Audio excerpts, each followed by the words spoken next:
सरकार की मुहिम का असर दिखा है। सरकार किस तरीके से प्लेन के जरिए अपने बाहर फंसे मजदूरों को वापस ला रही है, ये एक बहुत बड़ी, बहुत अच्छी खबर है। चंदन,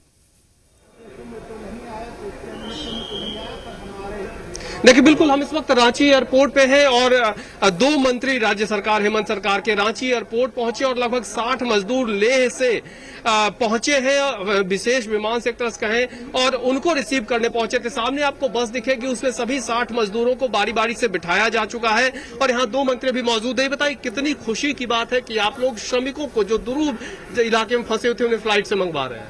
हम उनके भावनाओं का सम्मान करते हैं और संवेदनशीलता है जो सरकार के दो मंत्री वहाँ से यहाँ तक हम उनका साथ दे रहे हैं, उनको भरोसा दे रहे हैं पर्सनली काउंसलिंग करके कि अब आपको यहाँ पर इज्जत की रोटी भी मिलेगी, काम भी मिलेगी।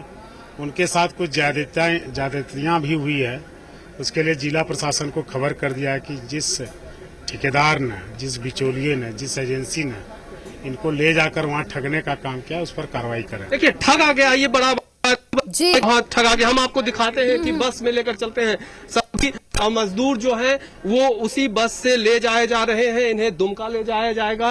लगभग 60 मजदूर हैं जो लेह के विभिन्न इलाकों से पहुंचे और कृषि मंत्री ने कहा कि कुछ इन मजदूरों को ठगा गया है, वैसे ठेकेदार पे भी कार्रवाई होगी जो इन मजदूरों को ठगने का काम किया। विशेष बस से हम अपने कैमरा पर्सन से कहेंगे संजय पांडे से कि थोड़ा दिखाएं, अंदर सभी मजदूर हैं वो बैठ गए हैं बस में। विशेष रूप से राज्य सरकार इन्हें भेजने का काम है। और ये बताइए क्या नाम हुआ आपका? मेरा नाम सोनालाल बास्के है। आप लोग कब चले थे वहाँ से? हम लोग में नवंबर में चले थे। नवंबर में हो गए थे। ये बताइए कि जब आप लोग लॉकडाउन में फंसे तो उम्मीद थी कि घर पहुँच पाएंगे? लॉकडाउन में फंसे हुए थे और जो आदमी ले गया था वो आदमी लाने के लिए मन नहीं कर रहा था। जो आदमी ले गया था वो लोग फिर क्या वहाँ कोई ना लेके गया था, हम लोग खुद अपने से गए थे। अपने से गए थे तो कैसे प्रयास किया आने का? अपना भले से हम लोग गए थे, वहाँ जाके हम लोग 8 महीना काम किए। 8 महीना काम करके हम लोग जब फंस गए, हम लोग काम बंद कर दिए। तो 20 दिन से हम लोग बैठे हुए थे। तो फिर हम लोग कागज लिख के दिए हैं और वीडियो भी बनाए हैं।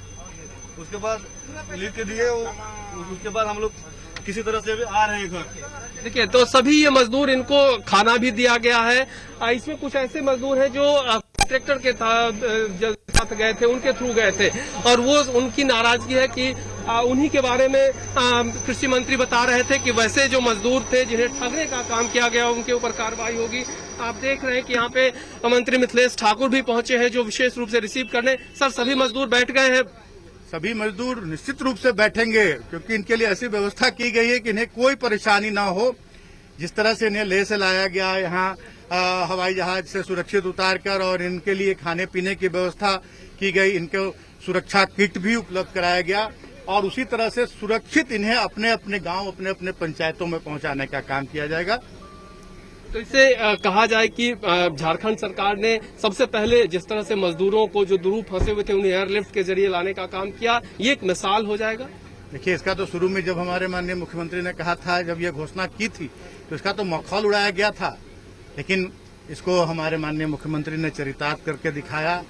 जो बहुत सारे ऐसी बातें पहले आई थी विभिन्न राजनीतिक दलों और उनके बड़े नेताओं के द्वारा कि हवाई चप्पल वालों को हम हवाई जहाज में बिठाएंगे, वो तो नहीं बिठा पाए, लेकिन हमारे माननीय मुख्यमंत्री ने आज इस ऐसे संक्रमण के दौर में हमारे हवाई चप्पल वाले मजदूर भाइयों को हवाई जहाज से लाने का काम किया और बहुत सुरक्षित तरीके से उनको यहाँ लाया गया। और आज देख रहे हैं आपकी बसों में बिठाकर इनके खाने पीने की समुचित व्यवस्था करके और इनको अपने अपने घरों को भेजा जाए। देखिए बिल्कुल 2 बसें हैं, इन 2 बसों में लगभग 60 मजदूर जो लेह से लाए गए श्रमिक हैं जो वहां काम कर रहे थे, लॉकडाउन में फंसे हुए थे, उन सभी श्रमिकों को विशेष विमान से लाया गया है।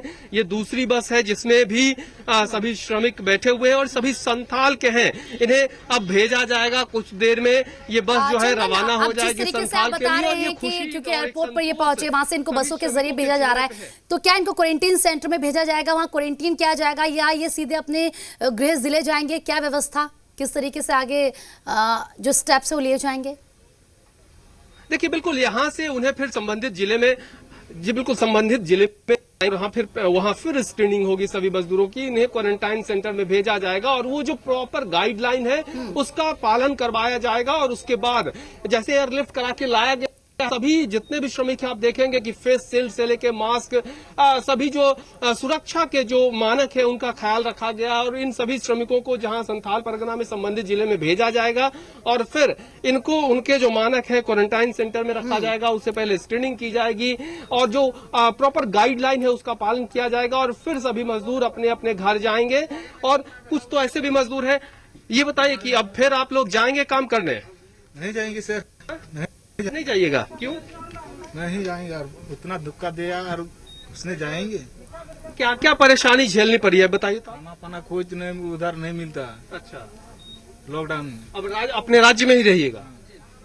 दूसरा जगह नहीं जाएंगे। देखिए ये मजदूरों का, एक श्रमिकों का दर्द भी है कि अब दूसरे जगह नहीं जाएंगे, अपने ही राज्य में रहेंगे। ये सभी जो मजदूर हैं बस में बैठ गए हैं और इन्हें अब जिले में भेजा जाएगा। संथाल परगना के ये सभी श्रमिक हैं और अपने अपने सामान के साथ, लगेज के साथ ये यहाँ पहुंचे हैं और इन 2 बसों के जरिए इन्हें भेजा जाएगा। वहाँ पहले स्क्रीनिंग होगी इनकी, फिर इन्हें बिल्कुल चंदन, तो साफ तौर पर किस तरीके से श्रमिक भावुक भी हैं, खुश भी हैं, क्योंकि अपने राज्य वो पहुंच चुके हैं। एयरलिफ्ट करके इन सभी को लाया गया है। हालांकि आगे प्रॉपर गाइडलाइंस के तहत इनको क्वारंटीन सेंटर भेजा जाएगा, वहां प्रॉपर व्यवस्था रहेगी। बहुत बहुत शुक्रिया आपका तमाम जानकारी देने के लिए चंदन।